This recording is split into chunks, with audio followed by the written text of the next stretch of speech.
Masih dari edukasi yang nanti akan saya berikan buat teman-teman. Hari ini untuk pembawa materi sendiri adalah saya pribadi, selaku trainer Clorisman. Jadi teman-teman bisa perhatikan dan pahami nanti materi yang akan saya berikan buat teman-teman ya.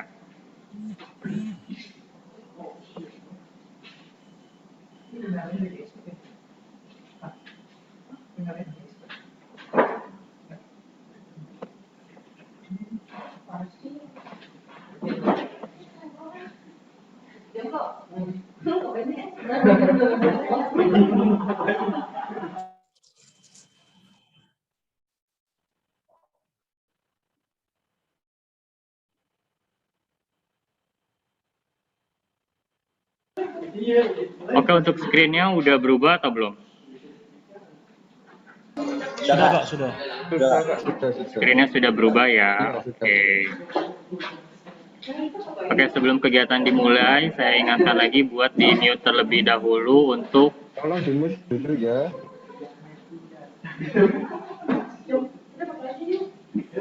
Oke, terima kasih ya, di-mute dulu ya.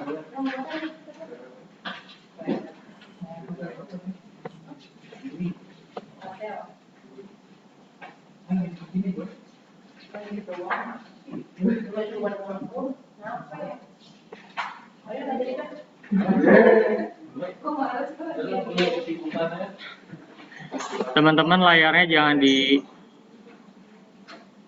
ini ya, oret-oret ya.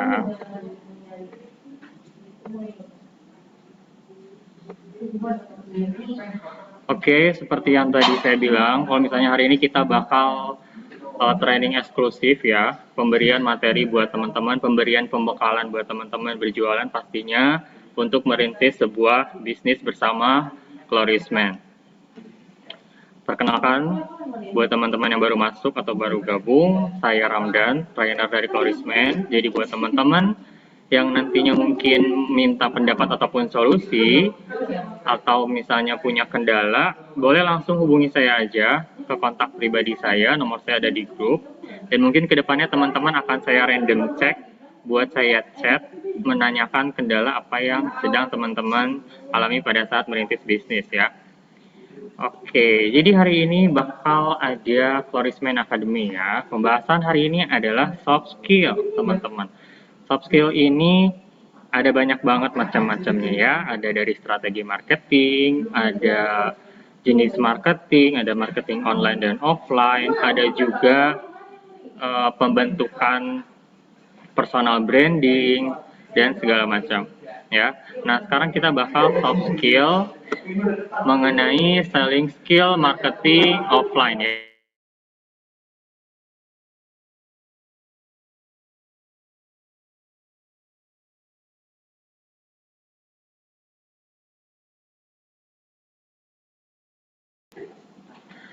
Oke, nah kalau sekarang kita bakal bahas mengenai selling skill marketing offline ya.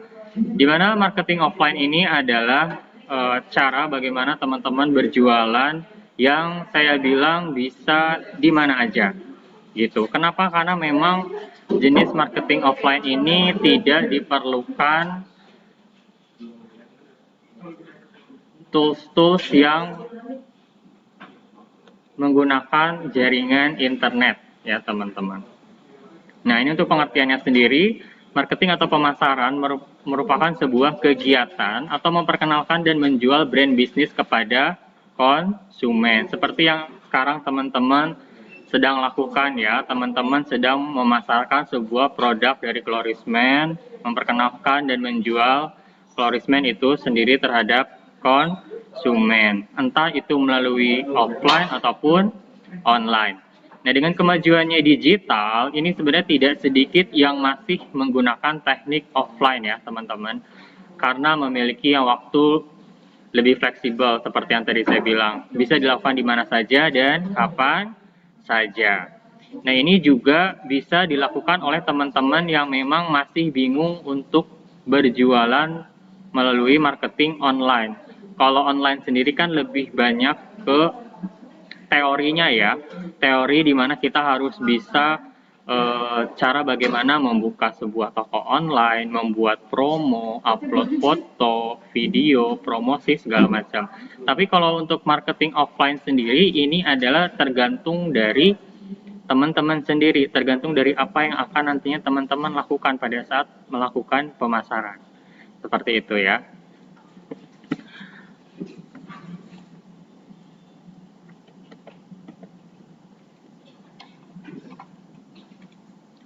Nah, untuk menjadi seorang marketing yang baik, ini ada hal yang harus diperhatikan ya teman-teman. Pada saat bertemu dengan konsumen, pastinya marketing offline ini kan adalah sebuah teknik di mana teman-teman melakukan tatap muka secara langsung bersama konsumen. Nah, hal yang harus diperhatikan adalah yang pertama grooming dan yang kedua adalah attitude. Untuk grooming sendiri ini juga harus diperhatikan, apalagi di sini teman-teman juga melakukan sebuah bisnis perawatan untuk wajah, ya, perawatan untuk seseorang. Jadi teman-teman sendiri harus menciptakan kesan positif yang baik buat si konsumen. Jangan sampai nanti ada keluhan dari konsumen sendiri kayak misalnya gimana sih ini masnya atau mbaknya katanya jual produk perawatan, tapi kok mbak masnya groomingnya atau penampilannya nggak oke. Nah, jangan sampai kayak gitu ya. Jadi teman-teman harus memperhatikan penampilan teman-teman sendiri. Dan kalau bisa teman-teman juga harus menggunakan produk itu sendiri. Agar ketika nantinya teman-teman melakukan penjualan, teman-teman bisa memperlihatkan hasil testimoni secara langsung, efek atau manfaat dari produk itu sendiri. Ya. Selain itu juga ada attitude atau tingkah laku. Tingkah laku pada saat teman-teman melakukan marketing offline juga ini harus diperhatikan. Harus yang sopan santun dan juga jangan geragas atau terlalu agresif ya. Nah, sikap apa aja sih yang harus dimiliki seorang marketing? Di sini ada 3 inti sikap yang harus dimiliki seorang marketing. Yang pertama itu ada antusias, ya, terus menjadi pembicara yang aktif dan pendengar yang baik. Yang pertama ini ada antusias ya teman-teman. Sikap antusias atau semangat akan memberikan kesan positif bagi calon konsumen. Jadi teman-teman juga pada saat melakukan penawaran terhadap konsumen, teman-teman harus antusias, harus menciptakan sebuah vibes yang positif agar energi positif dari teman-teman juga menular ke si konsumen itu sendiri. Yang tadinya si konsumen itu tidak mau mendengar atas penjelasan teman-teman, tapi karena si konsumen itu sudah melihat kegigihan teman-teman, semangat teman-teman, pasti dia akan secara tidak langsung mendengar apa yang akan nantinya dijelaskan. Nah, ini ada satu contoh kalau misalnya teman-teman melakukan pertemuan dengan konsumen. Antusiasnya seperti apa nih? Nah, yang pertama itu harus pastikan untuk datang lebih awal. Sudah siap dan sigap menunggu datangnya calon konsumen. Jadi, ketika kita mengadakan sebuah pertemuan, pastikan kita datang lebih awal. Kita lihat posisi mana yang bagus untuk melakukan pertemuan. Yang sepi ataupun misalnya yang suasananya yang enak, yang sejuk, biar juga ngebawa suasana yang lebih nyaman buat si konsumennya. Yang kedua itu lakukan eye contact dengan senyuman. Jadi pada saat si konsumen yang sudah datang, teman-teman langsung perhatikan konsumen tersebut, ya, lakukan eye contact, tatap di matanya dan menggunakan senyuman, menunjukkan sikap seller yang humble, ya. Itu juga sama memberikan kesan kenyamanan bagi si calon konsumen, gitu. Nah, ketika teman-teman sudah datang lebih awal, lalu melakukan eye contact, teman-teman juga langsung melakukan jabat tangan ya, jabat tangan ke si konsumennya. Jangan sampai si konsumen yang melakukan jabat tangan terlebih dahulu, tapi teman-teman harus yang melakukan jabat tangan terlebih dahulu. Ya, sembari menyebutkan namanya dan mempersilahkan calon konsumen duduk. Itu juga memperlihatkan bahwa teman-teman respect terhadap si konsumen itu sendiri. Ya, jadi menghargai konsumen yang sudah datang. Gitu. Setelah itu baru teman-teman bisa memberikan pertanyaan-pertanyaan terhadap si konsumen gitu, dan juga bisa menyuruh konsumen itu membeli sebuah pesanan untuk mencairkan suasana gitu, atau mungkin bisa tanya kabar, kayak gimana kabarnya Kak, sehat, gimana keluarga, segala macam kayak gitu ya. Ini juga bisa disesuaikan tergantung dari background si konsumen itu sendiri gitu ya. Contoh misalnya konsumennya baru pulang dari kerja, bisa ditanya gimana Kak tadi jalannya, lancar, gak macet kan, atau gimana kayak gitu ya. Selain itu juga teman-teman harus menjadi pembicara yang aktif ya. Berikan sebuah pembahasan awal menarik dengan melontarkan sebuah pertanyaan-pertanyaan ringan menggunakan pertanyaan terbuka dan tertutup ya. Apa sih pertanyaan terbuka dan tertutup? Nah, untuk pertanyaan terbuka ini adalah pertanyaan yang memberikan jawaban yang sangat luas, teman-teman ya. Dan juga ada pertanyaan tertutup. Kalau pertanyaan tertutup itu pertanyaan yang memberikan jawaban sebuah pilihan, iya atau tidak. Gitu. Contohnya kayak apa? Contohnya kayak gini. Kalau misalnya pertanyaan terbuka, contohnya teman-teman bisa melontarkan sebuah pertanyaan yang berkaitan dengan produk ya. Yang pertama, biasanya kakak kalau cari skincare yang seperti apa ya? Nah, nanti kalau misalnya teman-teman sudah memberikan pertanyaan terbuka, pasti jawaban dari konsumen itu sendiri akan luas sesuai dari tanggapan si konsumen. Nah, nanti ketika teman-teman sudah mendapatkan jawaban itu, teman-teman rangkum untuk menciptakan sebuah kebutuhan si konsumen. Gitu. Yang kedua juga teman-teman bisa memberikan pertanyaan seperti, menurut kakak skincare yang cocok tuh kayak gimana sih? Gitu. Ya, karena kan untuk tanggapan dari konsumen itu banyak banget ya. Menurut dia itu skincare yang cocok seperti apa dengan problem kulit masing-masing, entah itu berminyak, entah itu kering, normal, ataupun sensitif. Lalu kalian juga bisa kasih pertanyaan seperti, kalau boleh tahu, kenapa nih kakak ganti skincare sebelumnya, kayak gitu. Pasti kan ada problem tuh dari skincare sebelumnya. Dari situ juga teman-teman bisa mengidentifikasi kebutuhan si konsumen itu sendiri. Gitu. Itu untuk pertanyaan terbuka. Kalau pertanyaan tertutup itu seperti penjelasan di awal. Kalau pertanyaan tertutup pasti jawabannya memberikan pilihan seperti ya atau tidak. Kayak contoh, misalnya kakak, jenis kulit kakak kalau boleh tahu lebih ke normal atau berjerawat. Jawabannya itu jadi hanya dua pilihan. Ya. Atau juga dari segi harga. Kalau mau nanya dari segi harga, kakak cari harga skincare lebih yang ke mahal atau terjangkau. Gitu.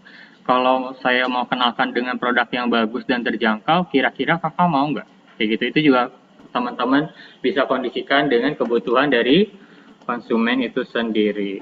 Gitu ya. Menggunakan bahasa yang mudah dimengerti pastinya. Disesuaikan dengan bahasa daerah juga bisa, senyamannya teman-teman. Gitu. Nah, kalau tadi untuk pembicara yang baik, sekarang untuk pendengar yang baik. Pastinya pada saat kita melakukan pertemuan atau melakukan marketing online, ada sebuah interaksi antara penjual dan pembeli. Ketika penjual sudah memberikan pertanyaan, dan konsumennya akan memberikan penjelasan, pastinya kita juga harus mendengarkan penjelasan secara baik, ya. Memberikan respon verbal ataupun non-verbal pada saat mendengarkan. Itu menunjukkan kalau misalnya si penjualnya ini respect terhadap si konsumen, menunjukkan sebagai lawan bicaranya ini peduli dan menghargai, gitu ya. Jadilah pendengar yang baik. Berikan respon yang empatik dan bangun komunikasi yang positif. Ya, untuk menjadi seorang pendengar yang baik itu lebih banyak dari sisi emosionalnya. Emosionalnya ini 70%, 30%-nya secara rasional. Nah, Kak, bedanya verbal dan non-verbal apa sih gitu ya?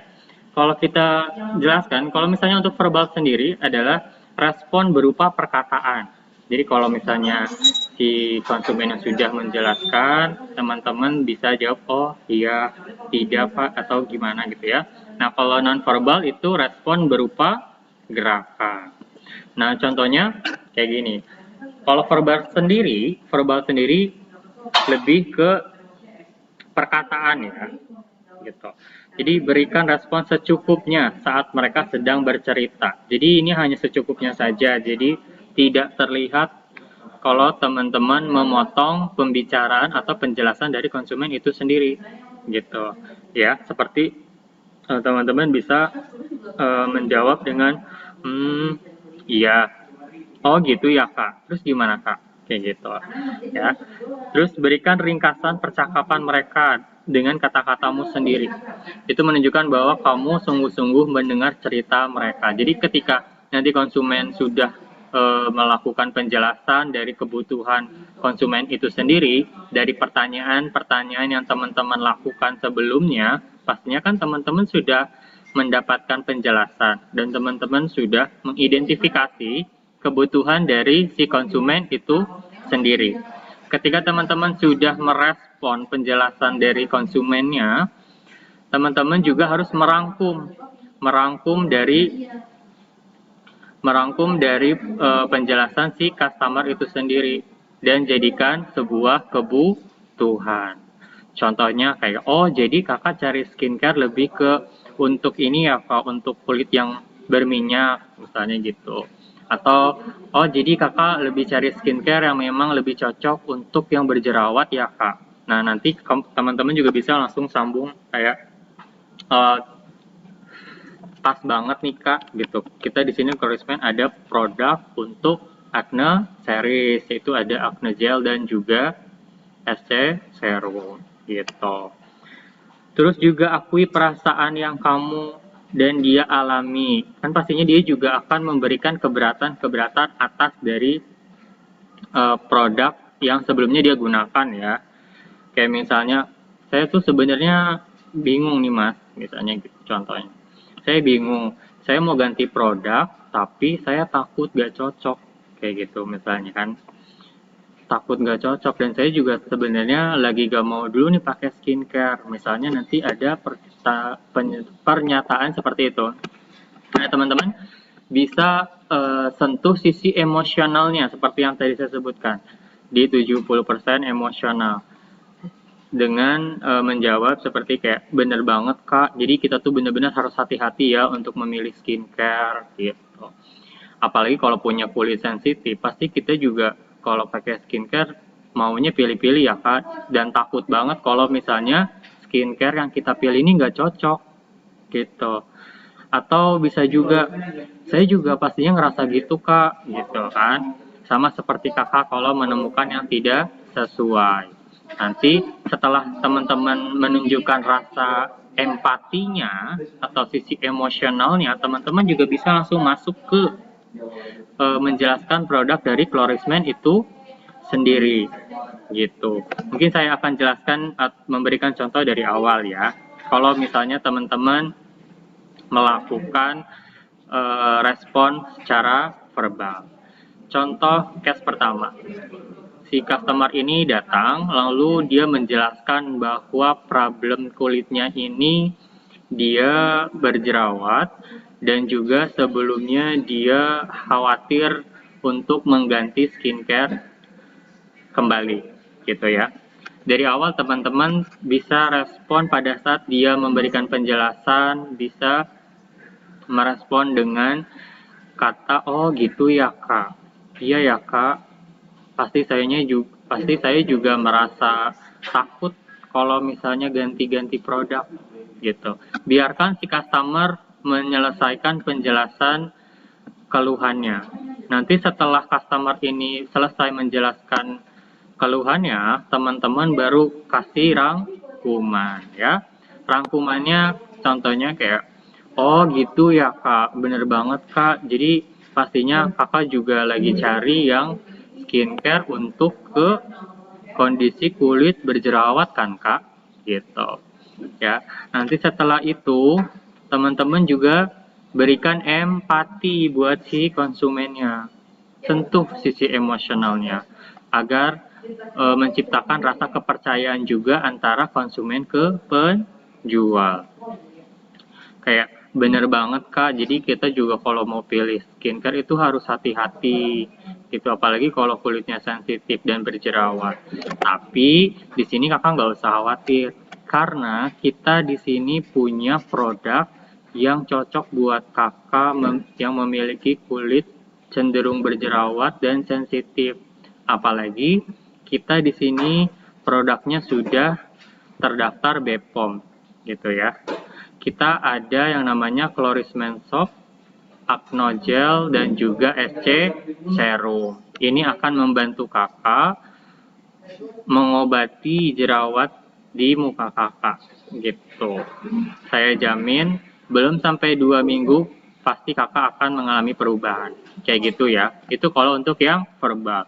Kalau yang non verbal itu lebih ke gerakan. Jadi pada saat si customernya itu bercerita atas keluh kesahnya, teman-teman melakukan kontak mata dan gestur tubuh. Itu juga menunjukkan kepedulian dan menghargai mereka. Contoh kayak menganggukkan kepala, kayak gitu ya. Sambil teman-teman kasih respon verbal yang secukupnya, kayak iya, oh gitu ya, atau itu teman-teman bisa kasih respon non verbal berupa gerakan.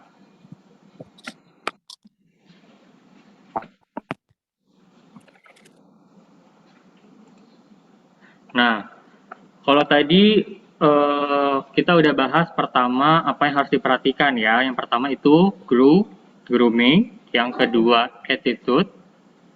Terus kita juga udah bahas sikap apa yang harus dimiliki seorang marketing pada saat menggunakan marketing offline ya. Kayak pertama tadi teman-teman harus antusias, menjadi pendengar yang baik dan juga pembicara yang aktif. Nah, untuk strateginya, ada apa aja sih yang mungkin teman-teman bisa lakukan? Nah, strategi ini diharapkan dapat membantu para seller membuka jaringan pasar penjualan melalui marketing offline dengan tujuan pastinya menambahkan omset dan dapat mengubah seseorang yang sebelumnya buyer menjadi customer. Ya, di sini kita ada roadshow, followers, dan machine gun. Apa sih sebenarnya maksudnya ya? Nah, langsung kita bahas di roadshow dulu ya. Nah, kalau roadshow ini sebenarnya kegiatan yang bisa teman-teman lakukan saat ini juga gitu. Kegiatan ini dilakukan dengan memasarkan produk di lingkungan sekitar teman-teman sendiri gitu, dengan berbagi sebuah cerita pengalaman pribadi ataupun orang lain yang berkaitan dengan produk pastinya. Ya. Bisa dilakukan di lingkungan keluarga, lingkungan rumah ya, atau di lingkungan teman nongkrong juga itu bisa. Jadi sambil main, sambil bahas sesuatu, teman-teman bisa selipin pembahasan produk dari Chlorismen. Itu juga masuk ke dalam promosi pada saat menggunakan marketing offline.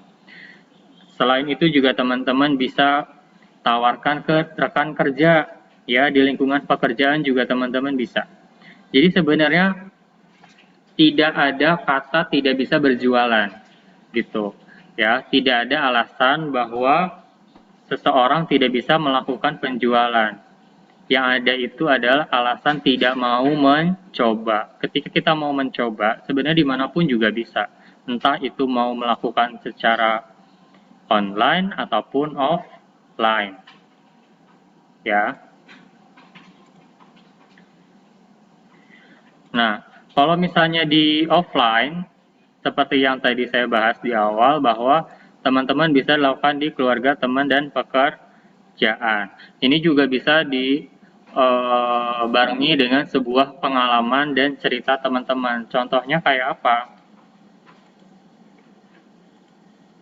Nah, ini contohnya untuk melakukan roadshow ya. Ketika teman-teman lagi di rumah, lagi di teman nongkrong ya, lagi nongkrong, lagi main, ataupun misalnya dari lingkungan kerjaan, sambil teman-teman ngobrol segala macam, urusan pribadi, urusan pekerjaan atau pertemanan, teman-teman juga bisa tambahkan cerita-cerita pengalaman teman-teman sendiri yang pastinya sudah menggunakan produk Chlorismen, ataupun juga cerita dari customer ya yang berkaitan dengan produk. gitu. Contohnya tuh kayak gini. Contoh misalnya nih. Tahu nggak sih kemarin itu, jadi dulu tuh gue punya tongkrongan. Singkat cerita, gue udah lama banget nggak ketemu sama teman-teman gue. Dan sampai kemarin, gue nggak sengaja ketemu nih sama salah satu temen tongkrong gue, gitu. Dan sepangling itu, gue nggak ngenalin dia. Kayak beda banget gitu, dia yang dulu sama dia yang sekarang. Nah, ketika gue tanyain, lu sebenarnya rahasia lo apa sih, kok lu bisa berubah banget? Misalnya gitu ya. Gila, lu dulu nggak ngerawat diri, sekarang lu ngerawat diri gitu. Terus awalnya sih dia gak mau ngasih tahu ya, karena mungkin dia juga mau ngasih tahu rahasianya ya, perubahan dia. Tapinya ketika dia udah kasih tahu, oh ternyata dia pakai produk Lorisme. Nah itu kayak gitu. Jadi teman-teman bisa masukin cerita dari pengalaman orang lain atau pengalaman dari teman-teman sendiri. Ya, ini juga ceritanya bisa disesuaikan dengan lawan bicara teman-teman nantinya ya. Entah itu pada saat di lingkungan rumah, keluarga, teman nongkrong, ataupun pekerjaan. Pastikan pada saat teman-teman bercerita, yang ditekankan itu dari manfaatnya, dari benefitnya, gitu. Bukan dari si produk itu sendiri. Kalau misalnya teman-teman langsung cerita, menjelaskan sebuah produk, itu kesannya pasti nanti dianggapnya, lu mah apaan sih, lu di mana aja jualan lu, kayak gitu kan. Tapi kalau teman-teman menekankan sebuah manfaatnya, sebuah benefitnya, pasti nanti mereka juga akan secara tidak langsung penasaran nih, emang apaan sih kayak gitu kan. Nanti langsung teman-teman kasih tahu kalau ada produk yang namanya Floris Men ya, produk perawatan khusus pria.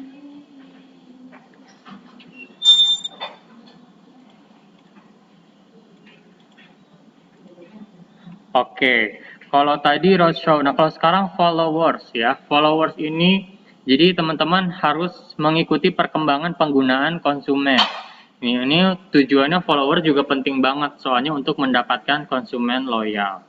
Yang tadinya seorang buyer menjadi customer. Seorang buyer itu adalah konsumen yang cuman beli di awal aja, tapi tidak melakukan repeat order, ya. Nah, kalau misalnya customer apa? Customer ini adalah konsumen yang membeli setiap saat, setiap bulan ke teman-teman. Jadi konsumen yang melakukan repeat order itu langsung ke teman-teman, itu namanya customer. Tapi kalau misalnya konsumen yang cuma belinya di awal aja, itu konsumen buyer ya. Gimana caranya teman-teman mempertahankan keduanya?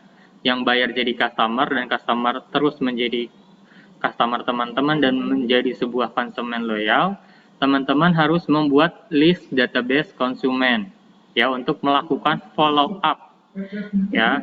Dengan cara teman-teman harus rekap data si customer itu sendiri. Contohnya teman-teman bisa buat list di Excel atau mungkin teman-teman punya catatan sendiri, buku tulisan. Boleh di situ langsung tulis namanya, tanggal pembeliannya tanggal berapa, produk yang dibeli apa, dan kebutuhannya untuk apa. Contoh nih misalnya Sidik beli di tanggal 1 September ya. Terus dia belinya sop 80 gram dan SC serum. Kebutuhannya pasti untuk bekas jerawat, untuk menghilangkan bekas jerawat. Lebih lengkap lagi, lebih bagus lagi teman-teman minta data ulang tahunnya ya. Jadi nanti teman-teman bisa memberikan sebuah ucapan terhadap konsumen itu sendiri. Jadi membuat hubungan jangka panjang ya. Engagement antara konsumen dan penjual. Dan seterusnya. Jadi mungkin teman-teman juga di awal pada saat punya konsumen langsung aja minta datanya kayak namanya, tanggal pembeliannya, produk yang mau dibeli apa, kebutuhannya untuk apa, terus tanggal ulang tahunnya. Langsung kasih formatnya seperti itu ketika ada yang beli produk. Setelah mereka kirimkan format datanya, teman-teman langsung rekap di Excel ataupun di buku tulis gitu. Setelah itu teman-teman simpan kontaknya pastinya ya, di save di WhatsApp dengan menuliskan nama, dengan nama daerahnya di mana dan tanggal pembeliannya. Setelah teman-teman save, teman-teman jangan biarin gitu aja ya. Teman-teman juga harus bisa mengolah database-nya, ya, olah database-nya. Setelah misalnya sidik nih beli tanggal 1, biar si sidik ini yang tadinya mungkin buyer dan berpotensi menjadi customer, teman-teman harus cek di pertengahan bulan, di tanggal 15. Teman-teman follow up lagi. Halo Kak Sidik, apa kabar? Misalnya gitu ya. Kak Sidik, gimana nih perkembangan penggunaannya? Kayak gitu. Dari hasil follow up teman-teman juga bisa dibuat menjadi sebuah testimoni. Gitu. Nanti setelah di akhir bulan, di tanggal 30, teman-teman juga chat lagi. Halo Kak Sidik, gimana sabunnya masih ada atau udah habis? Gitu. Kalau misalnya masih ada, kita ada loh ready stoknya, bisa langsung kita kirim besok. Kayak gitu.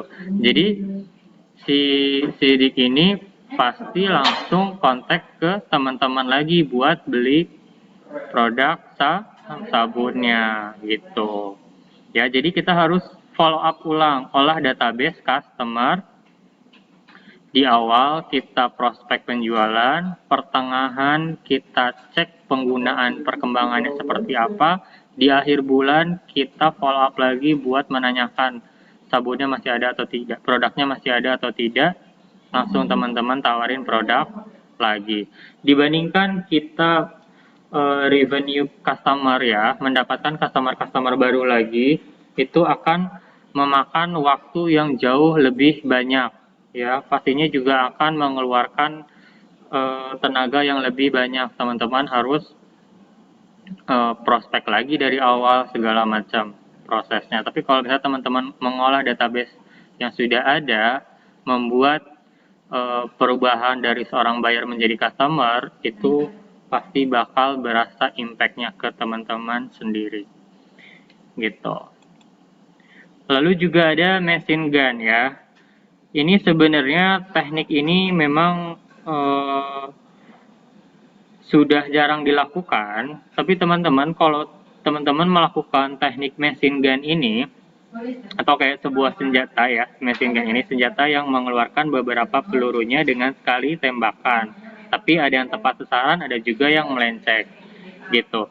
Nah, teman-teman pada saat melakukan flyering atau menyebarkan brosur ataupun katalog di titik-titik keramaian ya, contoh misalnya pada saat kegiatan CFD gitu, atau misalnya lagi nongkrong sama teman-teman ya, atau juga misalnya di area parkiran segala macam. Teman-teman fokusnya ini lebih ke untuk media promosi aja, bukan untuk ke penjualan.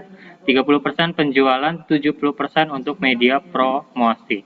Secara tidak langsung, apalagi dengan keadaan klorismen yang masih jarang orang yang tahu, ini akan membantu orang-orang yang sebelumnya tidak tahu menjadi tahu. Dan imbasnya juga ini akan ke teman-teman sendiri. Jangan lupa ketika teman-teman menyebarkan brosur, juga teman-teman harus mencantumkan nomor telepon dan nama teman-teman gitu. Dan jangan asal kasih aja. Jadi sambil bilang kayak silakan kakak, ini kita ada produk Lorisman khusus buat cowok kayak gitu. Ya. Gitu. Jadi fokuskan si strategi machine gun ini atau strategi flyering ini untuk ke promosi. Ya. Nah, tools apa aja sih yang harus disiapkan? Yang pertama ada katalog ya. Ini pasti akan kita kasih sesuai pesanan teman-teman sendiri ya. Buku produk-produk dari si Florisman. Terus juga ada flyering nih yang selembaran ya. Ini juga, ini kan di bawah ada informasi pemesanan, teman-teman bisa tulis nama dan nomor telepon gitu. Tapi kalau untuk sekarang kan penyebarannya hanya di katalog aja ya, di katalog yang berbentuk buku. Kalau yang flyering kan setahu saya udah nggak dikasih lagi. Nah, teman-teman ini bisa nanti kalau mau minta soft copy-nya nanti saya kasih, teman-teman langsung cetak sendiri buat melakukan flyering di titik-titik keramaian sekitaran rumah teman-teman gitu ya. Lalu juga ada banner nih, kalau misalnya teman-teman mau buat banner di depan rumah juga itu bisa. Ini juga sebagai bentuk media promosi. Untuk banner sendiri, kita hanya bisa membantu desain buat teman-teman. Kalau buat dicetaknya itu teman-teman lakukan sendiri ya. Atau mungkin nanti saya akan ajukan pembuatan banner, desain banner yang template ya. Jadi nanti teman-teman tinggal tambahin aja namanya sendiri.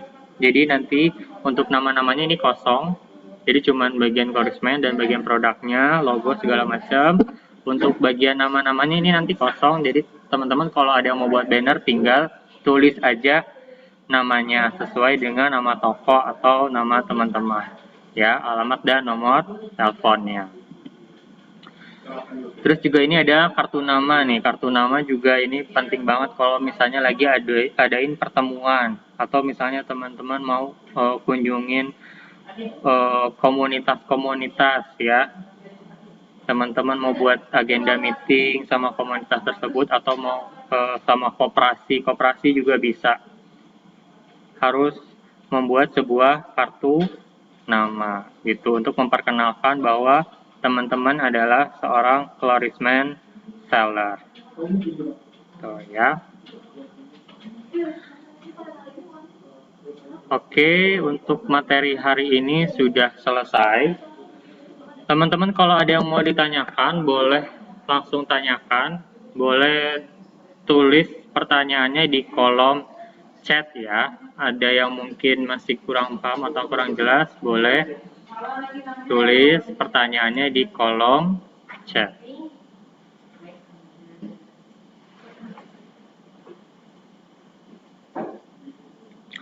Oke, ada pertanyaan dari Mas Andre. Ya, Min, ada contohnya nggak format seperti tanggal pembelian sidik yang dijadikan contoh itu? Kalau untuk format di Excel-nya seperti yang tadi ya, kayak misalnya teman-teman bisa lampirin nama si pembeli, tanggal pembeliannya, terus produk yang dibeli, lalu kebutuhan si konsumen itu untuk apa, dan juga terakhir teman-teman bisa tambahkan data ulang tahunnya gitu. Jadi tadi nama, misalnya namanya Sidik, tanggal pembeliannya tanggal 1 September, produk yang dibeli Clarisman Soap 80 gram dan SC Serum, kebutuhannya berarti untuk menyamarkan jerawat ya, untuk kondisi kulit berjerawat, tanggal lahirnya berapa gitu. Format teksnya contohnya seperti apa, bisa tolong kirim nggak datanya? Oke, nanti kalau misalnya ada yang mau contoh format teksnya, nanti chat personal aja, nanti saya kirim contohnya seperti apa ya. Kak, gimana caranya supaya kita pede bicara di depan orang? Oke, gimana sih caranya kita biar percaya diri di depan orang ya, ngomong panjang lebar segala macam? Teman-teman harus sering banget latihan. Sering latihan ngomong di depan kaca, biar teman-teman bisa ngelihat nih mimik mukanya yang bagus itu kayak gimana nih. Kalau misalnya lagi ngomong ke konsumen yang sopan itu kayak gimana ya. Teman-teman harus melatih diri, mengulang terus evaluasi diri, apa yang kurang. Itu harus diulang-ulang di depan kaca. Karena saya pun sebelumnya untuk ngomong ataupun kasih edukasi ke banyak orang juga saya sama seperti teman-teman sebelumnya, pastinya tidak merasa percaya diri, insecure segala macam, tapi ketika saya sudah melalui pembelajaran, proses segala macam, saya bisa ada di posisi saat ini gitu ya. Jadi kita harus mau untuk belajar dan jangan pernah mau bosan.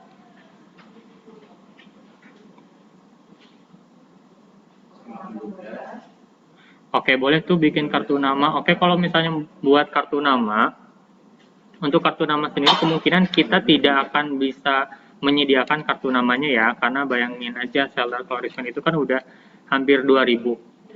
Tapi kalau misalnya mungkin mau buat template formatnya seperti apa, nanti coba nanti saya ajukan. Jadi nanti teman-teman tinggal isi aja nama teman-teman sendiri sama nomor teleponnya dan alamatnya. Jadi nanti di template itu hanya menyediakan ukurannya berapa, sudah sesuai ukuran kartu nama, logonya, si Chlorisman dan mungkin ada motonya Chlorisman. Kayak gitu ya.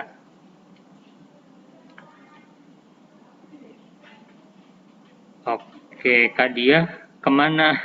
Kak Dianya lagi ada meeting, jadi nggak bisa datang di kegiatan training hari ini. Ya. Oke, untuk frekuensi follow up buyer setelah beli produk itu bagus baiknya polanya gimana ya, Kak? Oke, untuk polanya pada saat kita follow up konsumen buyer ya, lebih baik sebenarnya yang tadi sudah saya bahas di training. Pada saat dia beli, kita kan melakukan prospek. Di pertengahan bulan, di minggu kedua, berarti di tanggal 15-nya, contoh misalnya belinya tanggal 1 ya, contoh beli tanggal 1, di tanggal 15-nya di minggu kedua setelah pemakaian, teman-teman tanyakan penggunaannya, Kak gimana perkembangan penggunaannya Kak, sudah ada perubahan atau belum gitu. Kalau misalnya ada perubahan ya teman-teman kasih appreciate gitu. Tapi kalau misalnya dia belum ada perubahan, teman-teman jangan bingung buat untuk menjelaskan. Teman-teman juga harus oke, memang kakak untuk sebelumnya jenis kulitnya seperti apa, karena memang respon dari produk ini tergantung dari kondisi kulit masing-masing, ada yang cepat ada yang lambat, tapi selambat-lambatnya respon dari produk itu perkembangannya ini paling lama 3 minggu, jadi kurang dari 3 minggu itu pasti bakal kelihatan perkembangannya gitu. Nanti setelah beres follow up yang kedua, teman-teman lakukan follow up yang ketiga di akhir bulan untuk menanyakan kembali produknya Kak masih ada atau enggak gitu. Kalau misalnya masih ada, kalau misalnya udah nggak ada, teman-teman langsung tawarin produknya Kak, kebetulan kita masih ada nih produknya, kalau Kakak mau kita bisa kirim besok misalnya gitu. Itu kalau produknya udah habis ya. Kalau produknya masih ada, teman-teman bisa bilang, oh oke Kak, makasih. Kalau misalnya memang Kakak butuh produknya lagi, Kakak bisa langsung hubungi saya ya, gitu. Atau misalnya kalau teman Kakak, saudara, atau rekan kerja Kakak yang berminat bisa langsung hubungi saya, gitu. Nanti teman-teman juga harus kasih estimasi. Ketika follow up ketiga ternyata si konsumen itu masih banyak produknya, teman-teman bisa follow up lagi ke follow up keempat di minggu ke, kelima, berarti di 1 minggu di bulan berikutnya gitu ya. Jadi minggu kedua itu adalah follow up untuk perkembangan penggunaan, minggu keempat itu follow up ketersediaan stoknya, produknya dia masih ada atau enggak, di minggu kelima itu case-nya kalau produknya masih ada di follow up keempat. Jadi follow up kelimanya teman-teman tanyain lagi masih ada atau enggak.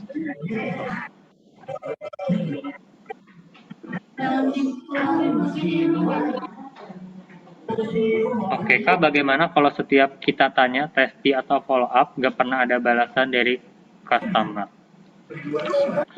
Oke, pada saat kita mau menanyakan sebuah testimoni atau follow up ke customer, pastikan dulu sebelumnya teman-teman juga follow up dengan cara yang baik, dengan awalan yang baik. Contohnya misalnya, halo kakak, apa kabar?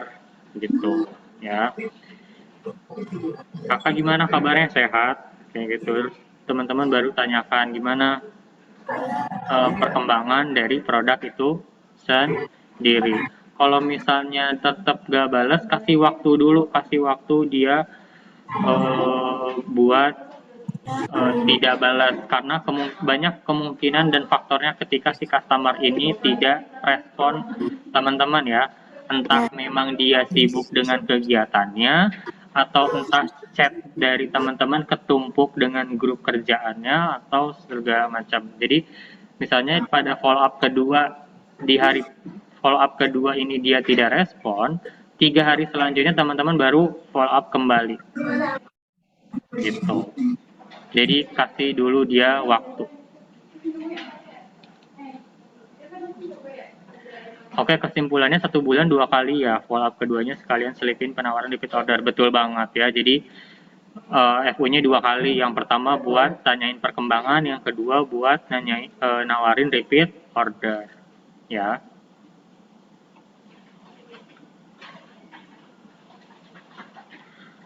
Oke, sampai sini ada yang mau teman-teman tanyain lagi mengenai teknik marketing offline?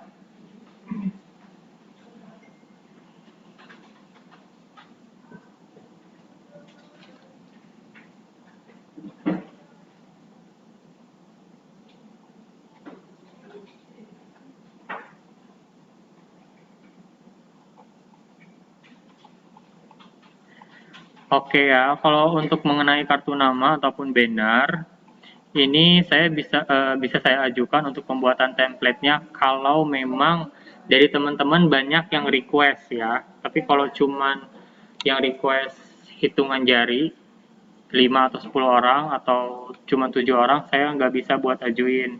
Tapi kalau ternyata banyak banget request dari teman-teman yang butuh support buat buat apa namanya editing template banner ataupun kartu nama, nanti saya coba bantu untuk ajukan. Jadi kalau misalnya memang ada yang mau, langsung chat personal aja ke nomor saya ya.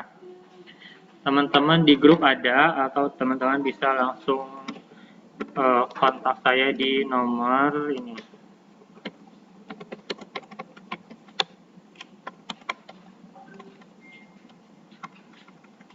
Sorry bentar ya. Nomor saya di 08 12 12. Bentar.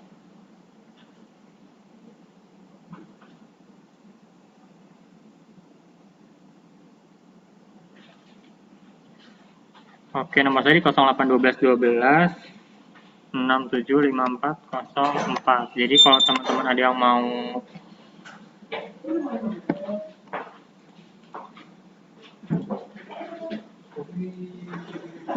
ada yang mau buatin template, banner atau kartu nama, langsung chat personal aja. Tapi dengan catatan yang tadi saya bilang, kalau memang banyak request baru saya ajukan, tapi kalau cuma 10 atau 3 doang, saya nggak bisa ajukan ya. Gitu. Jadi banner itu juga bisa dibuat mungkin di satu daerah teman-teman banyak nih kumpulan seller-seller sambil main sambil nongkrong mau buat stand di acara CFD itu juga bisa ya buat adain marketing offline secara langsung ke konsumen gitu. Oke, kalau misalnya memang sudah tidak ada pertanyaan lagi atau memang teman-teman ada yang malu bertanya di agenda Zoom meeting kali ini, boleh langsung melalui chat personal saya. Nomornya sudah saya cantumkan di kolom chat. Terima kasih buat waktunya teman-teman sore hari ini. Sampai bertemu di training selanjutnya. Salamin Kak Diah ya, oke nanti saya salamin ya dari Rudy Alexander. Oke, terima kasih atas waktunya. Sehat selalu buat semuanya, tetap jaga kesehatan. Harus selalu semangat, jangan pesimis, harus selalu optimis, fokus dengan keyakinan dan potensi sendiri bahwa teman-teman bisa dan mampu untuk merintis sebuah bisnis. Oke, selamat sore. Assalamualaikum warahmatullahi wabarakatuh. Waalaikumsalam warahmatullahi wabarakatuh. Waalaikumsalam warahmatullahi wabarakatuh.